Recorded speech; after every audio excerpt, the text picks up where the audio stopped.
to this 2022 presentation of the HR Trends brought to you by Talentsoft, a Seged company. Today, we're talking around the theme of Reconnect. My name is Joe Sweeney. I'm here with my friend Neely Verlinden. How are you? I'm good. Thanks, Joe. Hi, everyone. Great. Well, it's fantastic to be here. And today on this episode of the HR Trends, whether you're listening on our podcast, The Ins and Outs of Work, or on our website or on YouTube, we are so happy to have you here. And we're joined by a very special guest, Neely. Who is it? Yes, we are, Joe. We are being joined by Rishita Jones, and she's a transformation, communication, and change consultant at NRG HR. And NRG means New Roots for Growth. Hi, Rishita. How are you? Hello both. I'm doing very well, thank you. Thank you for having me here today. It's a pleasure. It's a pleasure. So we're here, Rishita, to talk about HR trends for 2022. The theme of today's conversation is this word reconnect. So the kind of catchphrase we've put behind that is 2022 is a year for new togetherness and humanness. Do you want to launch off with the first question, Neely? Yes, I do. And I think that before we really get to explore this whole trend of reconnecting, perhaps, Rishita, you can tell our listeners and our viewers a little bit about yourself and what you're doing. Thank you. I'm Rishita, based in Amsterdam in the Netherlands. And I'd like to tell you more about me, not in terms of a job title and what I do, but perhaps more in terms of my purpose and the value that I bring. So my life's purpose is to create happy, healthy, and engaged workplaces through purposeful and sustainable HR and leadership practices. And my professional journey of searching for more egalitarian ways of working, more trustful business practices actually started a few years ago when I came across agile ways of working. And since then, I've been on a journey to support organizations, teams, individuals wishing to make a transition to more innovative, trustful, and team-centered ways of working through this agile philosophy, principles, ways of working. So in this setup, what happens is that the business thrives because the people are thriving. So that's a little bit more about me and what I'm seeking to, the value that I'm seeking to bring into the world. That's amazing. That's a good way to introduce yourself, because oftentimes we just start by saying, I'm this, so-and-so, I do this job.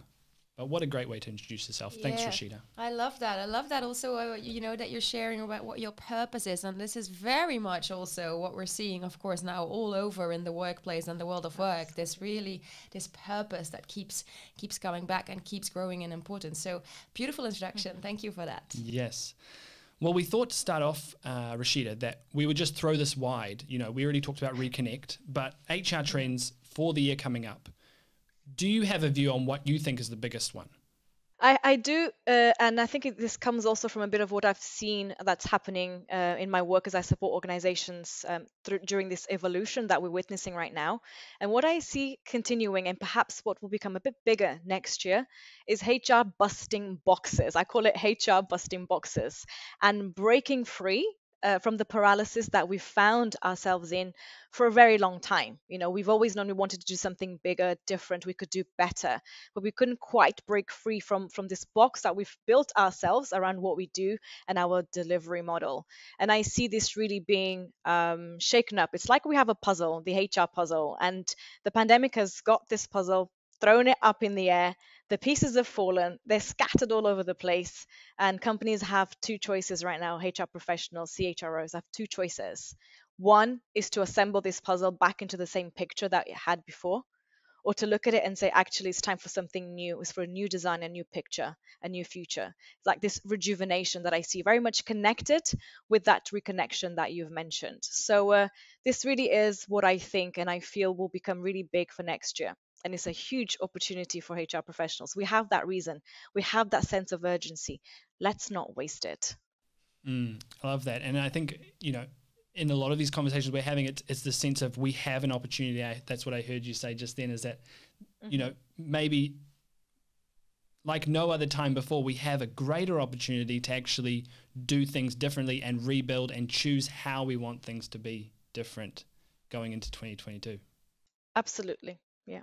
Yeah, for sure. Because I think ultimately, I see this as a transformation, and I know there's a lot of stigma attached to transformation. But ultimately, this is on a multidimensional level. And it's not really about piecemeal change, which is what we do, or small scale change. It has to be big, it has to be bold, it has to be brave. It's about really HR stepping out of the shadows that we operate in. We're always in the periphery of our organizations, kind of bobbing along the surface. But it's time to really go deep now, and to move away from the comfort of doing things that we're only familiar with. So when we're faced with new and complex situations, which is what's happening right now, these situations don't call for best practice approach, which is pretty much what we've always done, but they call for something totally different, and definitely not doing, something similar, but just named or packaged differently, which just happens a lot. So we have to really move away from this predicting and reacting to sensing and responding. It's like an evolutionary approach, and where we can really help organizations here is to help them build an emergent strategy. That's really key right now. Yeah. Yeah, I think so too. Rishita, so today's episode, as we said a few times already, we're really zooming in on this trend for next year and probably beyond a while, which is about making work also more human, bringing that connection back into the center of work, and focusing on creating deep, and I'd like to say, I think, genuine links and relationships at work, and going further through collaboration. But and you touched on it a little bit, but still, maybe we can explore a bit more. Why does reconnection, in your opinion, need to be a focus for HR in 2022? Because we're faced with a crisis of disconnection, right? And the Great Resignation is a huge sign of that, as is the current mental health crisis that we're facing. Both of these global trends. So what I think the pandemic has done is accelerated two things. One is the digitalization of HR, and two, the changing needs of our people. And reconnection is key to these two central dynamics that are playing out currently. Because digitalization needs to be seen as not to replace people and what they do, but to replace repetitive, monotonous, and time-consuming tasks. So it allows us to free up our time to deliver value to our people and our business, to connect with one another, to connect to our people, to actually bring humanity into the way that we work, actually.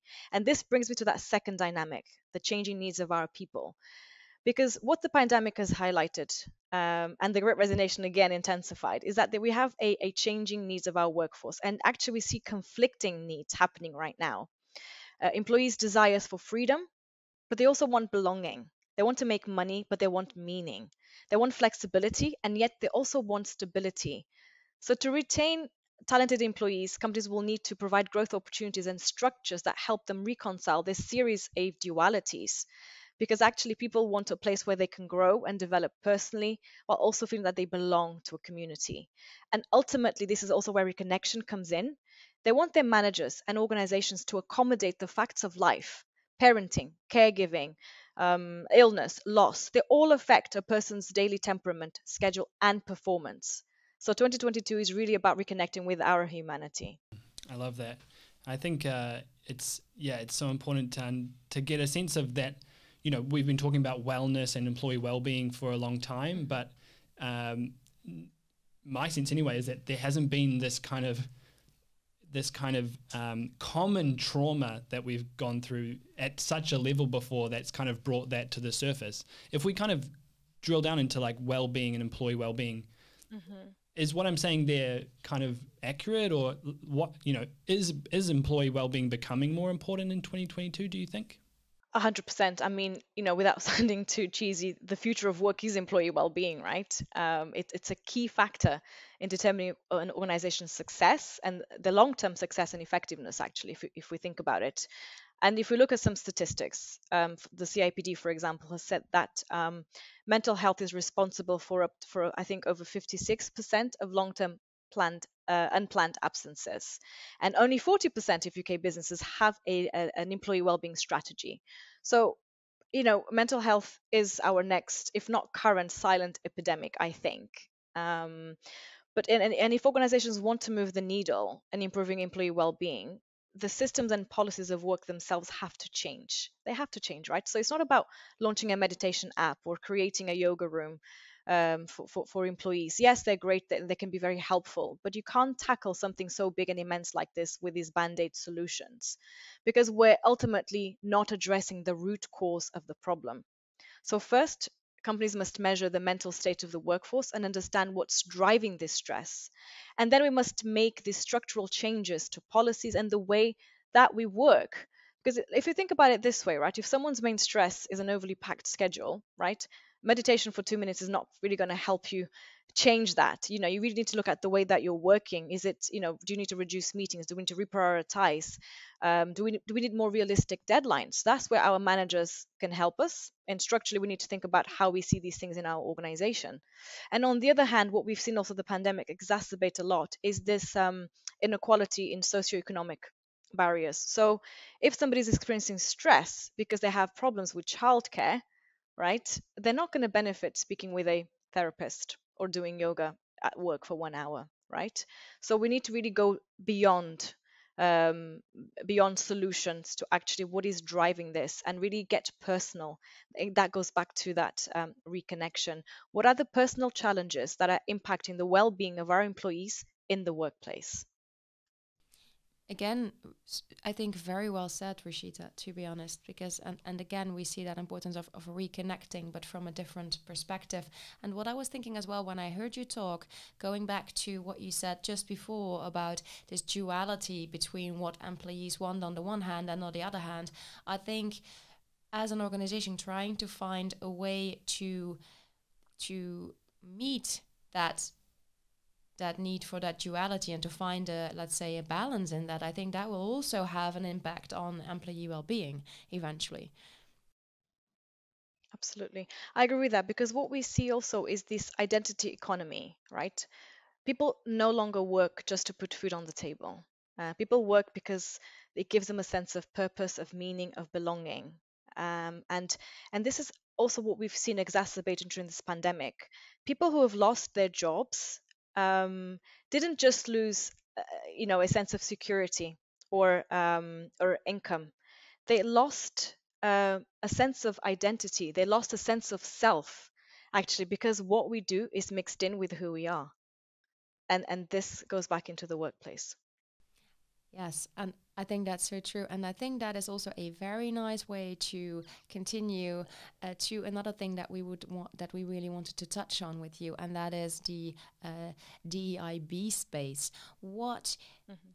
do you think will happen next year in that space? I can kind of guess what you're going to say, but still very curious to hear your thoughts on it. Yeah, I mean, the case for DEIB has in the workplace has never been stronger, right? We need to really collectively look inward and commit to finding ways to create a more just and equitable society. And from my perspective, uh, the sort of the B of this DIB is about belonging, right? And DIB at the moment or until now has only been really looked at from an organization's perspective, how it benefits the company through metrics like profits retention or the fact that more diverse executive teams, perform better than their, peers who don't, right? And yes, these are important to create alignment within organizations and leaders. But from my perspective, DEIB is not only how we empower organizational success, but most importantly, it's how we empower people's success. Because DEIB is a human issue at its core. It's a moral imperative for every single organization. And this is a stat that worries me a lot that Harvard recently found out that 40% of people feel isolated at work. 40%. This stat should be a red flag for every single leader.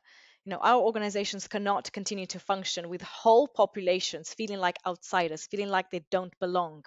And do we really want them to? So we have to set the conditions to cultivate a strong and thriving workforce where people belong, actually, where they feel that they belong. Hmm. Yes, super interesting, Rashida, and I really enjoyed what you were saying earlier about this sense that there's this disconnect between actually the root cause of a lot of these things and the kind of band-aid solutions that companies are putting in place a lot of times. Is that also the case for, say, DEIB and diversity inclusion? Yes, absolutely, because it's something that you also see that happens once a year as a tick in the box exercise, perhaps or training, setting up a sort of a resource group, but it's not something that sits at the periphery. Also, HR perhaps is driving it. This is something that has to be in the business. It's of the business, And ultimately, what we're not seeing is leaders walking that talk, right? And this is what's really really important, is that, and research also shows us that most employees actually say that their leaders are not being inclusive. They're not doing what they say that they should be doing. So actually, ultimately, it starts there. Are we showcasing the right behaviors? Are we role modeling what we want to see? Is this happening in every decision that we make? Is this seen? Is this felt in our practices? Not just policies, right? Because policy, we can have whatever policy we want, but if we're not acting upon it, then there's no point. So do we see this in practice, in the way that we hire, in the way that we train, the way that we promote people? How are we making decisions when it comes to our workplace and our workforce? And now we actually showing with actions what we want to happen. So everyone, yes, plays an important role in promoting DAB efforts, but no group can drive a more sustained and immediate impact for all employees and frontline managers. And we need to do a lot more work with our people managers to really bring this to life. Brilliant. I'd love to dive down deeper into that piece on the managers a bit later in the conversation. But right now, Rishita, we wanted to do something a little different and play a couple of audio clips for you to react to. So what we've done is been able to collect different insights from experts around the world on this topic and their thoughts on HR trends, and we want to put them to you so that you can react to them as well. So the first of these is from Cordelia Gaffar. She's based in the United States. Hi, my name is Cordelia Gaffar from Workout Around My Day in the United States. And the, the biggest HR trend for 2022 will be to have non-gender specific caregiving benefits. Right now, we are adding to the collective stigma and belief that only women can be the caregivers for children and elderly parents, and not opening that door to allow men and other genders to be care providers as well. So offering a non-gender specific care provider benefit is the new trend. And then we have a second audio clip from Nick Frick, who is also based in the US. Hi, my name is Nick Frick, a career coach at Nick Frick Coaching in the US. I think that the biggest HR trend for 2022 is a breakdown in gender binaries and how companies relate to gender roles at work. With a record number of women leaving the workplace in 2020 and 2021, credible workplaces will be the companies that understand it's not just support for mothers that we need, but support for all caregivers.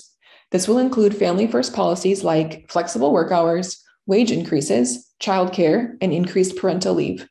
Many tech companies like Airbnb, Netflix, and Salesforce had already been providing at least 12 weeks paid parental leave, and I believe this will become the norm.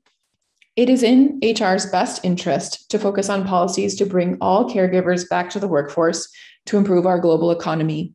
If companies do not invest in retention, employees will find another job that invests in their well-being. And if companies finally put employees' well-being first, they will be rewarded by retaining their best talent. So what's interesting, I think, about these two audio clips, Rishita, is that we got some similar views from two different people, both in the United States, when we asked them about the biggest trend for 2022, because both were around non-gender specific caregiving benefits. Is this something that you expect to see more of too? Yes, I think for sure, and it's very much in line, right, with the DEIB focus also for companies, right, which is about bringing belonging to our workplaces and advancing these these elements actually are I feel that they're perhaps there's a higher focus in them in the US, and I think that this definitely still relevant and very much relevant in Europe as well. And I see that these trends will finally trickling down to the rest of Europe. So I believe these will be very much a focus for next year. But again, like I said before, it has to really be a holistic focus. It can't just be having a policy in place. Saying the right things is not going to make a difference. And we've seen with the Great Resignation actually is that people are leaving their jobs voluntarily. And I saw a statistic the other day where 40% would have left their jobs by the end of this year. 40% of the global workforce 40% are leaving their jobs in the midst of a massive uncertainty. So that tells you something. It tells you what employees want. They're evaluating where they are, what they want, what they're doing, and where they're going to bring value to. So if companies don't start bringing into place more inclusive workplace practices, policies such as these, then they're really going to see a shortage of the right people wanting to work for them, because employees are watching, customers are watching, the whole world is watching nowadays. Due to social media, a company's dirty laundry is aired outside. There is no escaping doing the right thing, and it's really time to do the right thing. Great to get your reaction on those two clips, Rishita. I want to talk about sort of company vision and values now. You talked a bit about belonging before, and in my mind anyway, I get a sense that, being able to, as an employee, connect to the vision and the values of a company is super important to get a sense of belonging. So I guess the question here is around, values play a huge role in this. How can companies actually make sure that their values become a reality in a company and foster engagement and reconnection, rather than just being some words that are printed on a wall or something? Yes, absolutely. I mean, values are very important, but ultimately, values have to be anchored on something else, on something bigger, and that is purpose. And so, companies who lead and execute their strategy with purpose, they appear to have stronger performance. We know that, but they also have higher and increased employee engagement and higher customer trust. And we as HR professionals play a crucial and a very important role in driving this desire, mindset, and behaviors that are linked to purpose, values, and culture. And purpose nowadays is not so much about a choice as it is a necessity. So, what we can do is bring a lot of value by articulating and role modeling the desired individual mindsets and behaviors linked to the organization's purpose. So, we can do this by identifying the moments that matter in the company's culture and translating purpose into a set of leadership and employee norms and behaviors.